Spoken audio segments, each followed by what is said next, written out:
Hey guys, back again. For today's dog ride, I thought we'd talk about the cost of living right now and how our choices shape our future.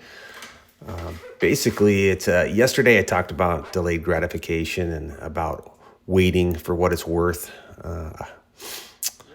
Today, I wanted to look at how our choices and rising cost of living shape whether we build a future or just float through life.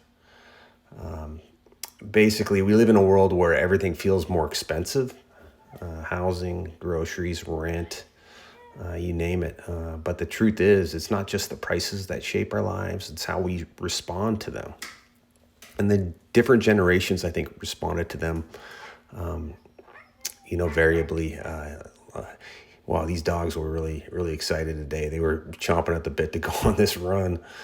But it was fun. They always love it when we go early in the morning because it's a little cooler during the winter here and fall in Arizona. But so anyway, the reality, back to the topic, the reality of cost of living.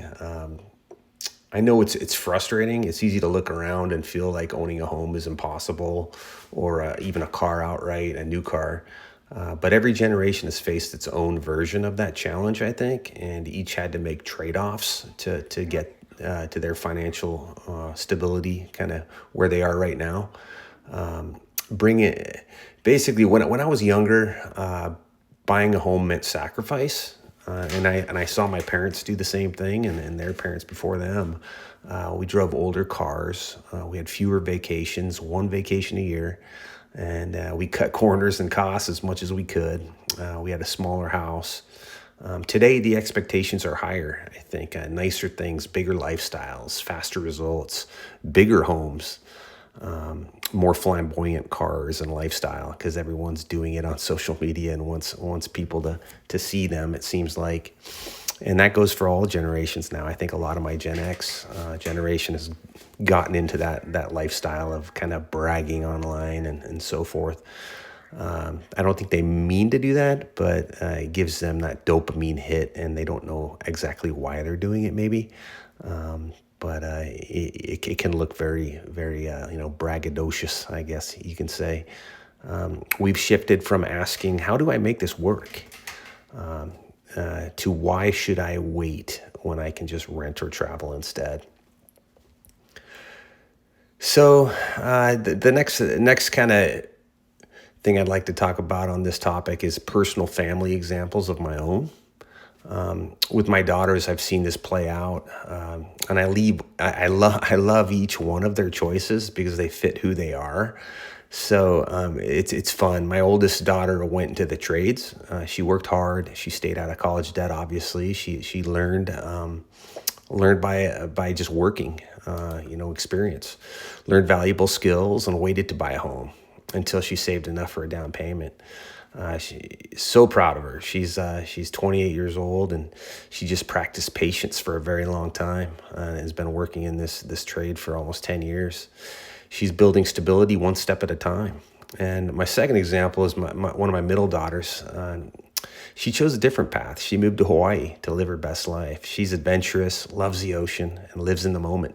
But Hawaii is one of the most expensive places in the country, and buying a home there may never really be realistic, and neither will financial stability, for that matter. So, but two totally different choices on life. Neither path is right or wrong, but both show the trade-off between freedom today and security tomorrow. So choices and values, where we live and how we live are some of the biggest financial decisions we'll ever make. Some people live where they can afford to build a life. Others live where they love, even if it means renting forever. But both are choices. I know Christy and I, we were living in San Jose, and we couldn't afford a house there. So we chose to move to Arizona because I think it was 30% of the cost to own a home.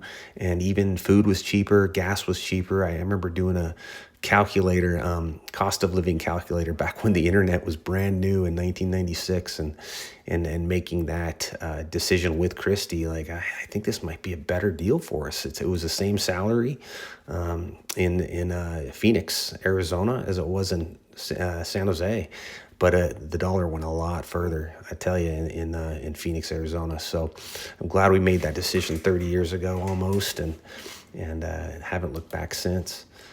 Even though San Jose would have been more fun, it's closer to the ocean. All our friends and family were close by. That was a tough decision to leave, but we did it, and we were able to raise a family, and we had some good lifestyle choices as well. With Christy being able to stay home in Phoenix, and she wouldn't have in San Jose, stay home with the kids and raise them and really pour her life into them. And I think they turned out great because of that. So many for many people today, owning a home or starting a family isn't as important as it used to be. Some of that's economic reality, but part of that is also cultural. We've stopped valuing roots, stability, and long-term planning, in my eyes. What's more important to you, flexibility and fun today, or peace of mind later? Because rarely do we get both at the same time. So, yesterday we talked about delayed gratification. The people who will win financially over the next decade aren't the ones who make the most. They're the ones who can wait, plan, and live below their means. There's so many stories of people in New York, these Wall Street bankers making well over $1 million, but they spend more than they make because their lifestyle, they're paying a lot in rent. They're living the life. They're paying $500 a meal when they go out to eat. Christy and I will share a plate and try to tip well, and it's like $50 when we go out to eat.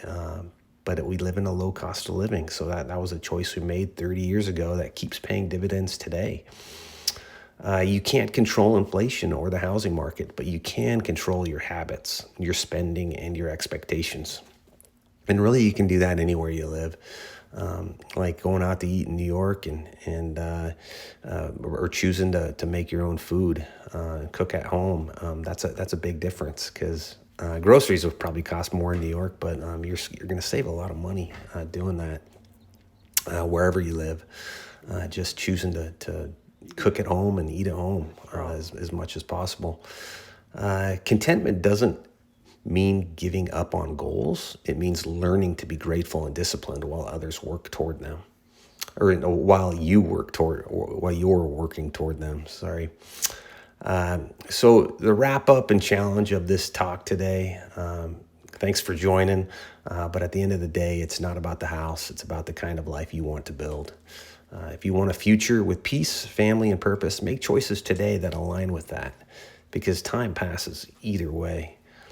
If this resonates with you, share it with someone younger, someone who's just starting out. These are conversations worth having.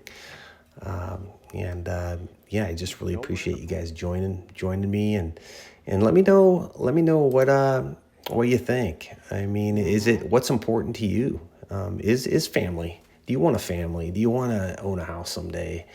Do you want all these things? And are you willing to move? Are you willing to move to a cheaper cost of living place? These are all things that everyone should be thinking about, in my opinion, because the future comes quick. Pretty soon you'll be 51 and wondering what you're going to do in retirement, or if you can retire for that matter. Done, bud. So, all right, guys, have a great rest of the day, and talk to you next time.